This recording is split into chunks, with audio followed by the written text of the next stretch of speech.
Bandits were pushed into crime, now they want peace, Sheikh Gumi.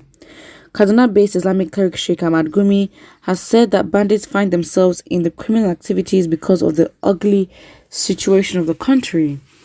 The controversial Islamic scholar who has been at the forefront of advocating negotiations for the bandits, however, said they are fed up and they would want to embrace peace. Gumi on Tuesday disclosed this in a chat with Daily Post, adding that the bandits are ready to surrender their weapons for peace to reign, provided they have good partnership with the handlers of the government. When asked if the bandits are tired, Gumi said yes, it is very true because bandits are saying they were pushed into banditry by circumstances. If they have a genuine partner, they are ready to stop it, and they are tired and they want peace. As regards their ongoing activities, you realize that even soldiers are fighting and a ceasefire is declared, it takes a long time before they stop fighting. We are able to see about 80% of the big ones, and then the small splinter groups which could not meet because due to circumstances, as we cannot go into the bush again.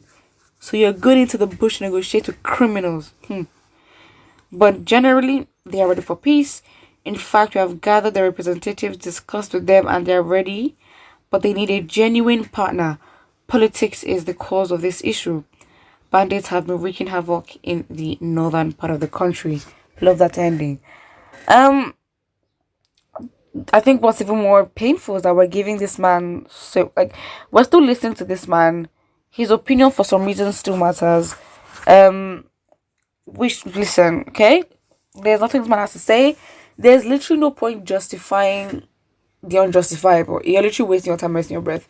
I think what we need to do as Nigerians is ask the right questions, and to change situations, go back to the constitution, because again, we have people like Sheikh Gumi who are enablers of terrorism, and then the country is in such a bad state, and then people say, the advice is, wait till 2023 because that's where you can exercise your constitutional right.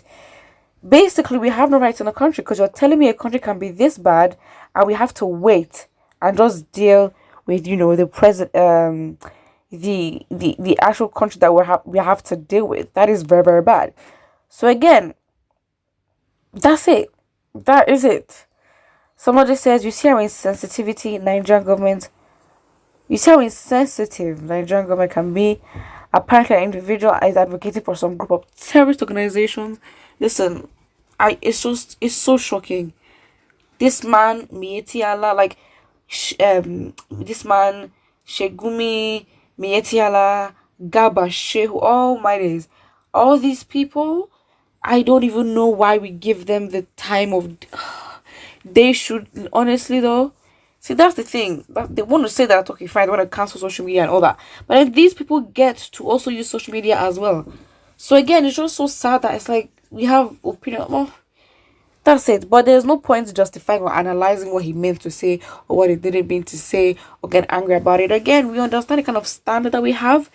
It's non-existent. So we're literally starting from scratch. That's basically it. That is basically it. How come some of us who are still good citizens are not pushed to crime? What's the point of analyzing lack of logical reasoning? There's literally no point. Literally no point. We understand the kind of person he is. I've read the news. That even took a lot to even, have the patience to read what he had to say. And to be honest, why waste more time by analyzing the jargon that was, spewed? Like, that's just what it is. Like, you cannot justify it. There's no point in analyzing it. And it's so sad. But then, obviously, the fact that he was negotiating with bandits gives him the immediate privilege of whatever he says or does in the near future for it to sort of, gain traction. I mean, again, the government also emboldened him. They gave him funds. He was going to the forest. I mean, he's not even a government official. So embarrassing. He's not even a government official, and he's doing the absolute most that nobody asked for. That's just what it is. That is literally just what it is. But then again, I think that we also have to be very careful. I think, obviously, people like Sheikh Gumi are the ones who just try to plunder the works of the Nigerian public, of the Nigerian people. listen, whatever we do, we can't get distracted. Tactics like this, listen, that lack of accountability that they can't that they do not have, or the system does not provide for, we will find it in other ways. And luckily we have social media to do that, in which obviously it shows, because ordinary words, delete of tweet, the government is vibrating. So again, it shows that social media, we have to use it effectively, and there is no way they can ban. There is no way they can ban it. And of course, they even threaten that they're going to invest in a firewall to so prevent Twitter from working. And then I think somebody on Twitter replied to that statement. I was like, oh come on, you of course you could not afford it, because they tried to be like China, and like, do you know how much China invested into a firewall, please? But then again, it's like the efforts that they want to put to plunder and basically censorship, to be very honest. That kind of effort, it will not be fruitful, and it will be unproductive. That's it. That is it. You cannot use inputs for bad and expect good results. It is not going to happen. Again, there's so many things happening online. Well, obviously the Twitter, whatever. There's gonna be protests, like a continuation from the Lekki massacre. More things in terms of Southeastern security as well. IPOB is like, he's literally announcing that the Nigerian security agencies are planning on attacking them.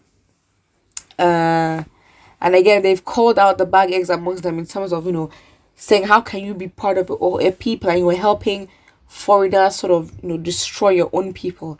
Doesn't make sense. Absolutely not. So a lot of things are happening, and I think that when you have news like this, understanding that what, when it comes to things like this, how do we hold these people accountable? You really cannot. Obviously we can protest and make things clear, but we have to be intentional about the kind of news we're going to listen to, we're going to analyze and put energy to. Again, so many things are happening. We have to be cautious with where we put our energy and effort into listening and consuming some kind of content. So that's just basically it. That is just basically it. And so when it comes to news like this is an example of things that you should just skip and scroll over it. There's literally no point getting angry. There's no point being annoyed. Literally, you're going through so much already, being a Nigerian, or just even knowing about Nigerian news. That is too much for you to handle mentally. And then you being Nigerian and passionate about your land, passionate about human rights, just passionate about living, because you actually want to live and not die. It is very sad, but that's the country we find ourselves in. Put what you think about this in the comment section below, and do not forget to like and subscribe.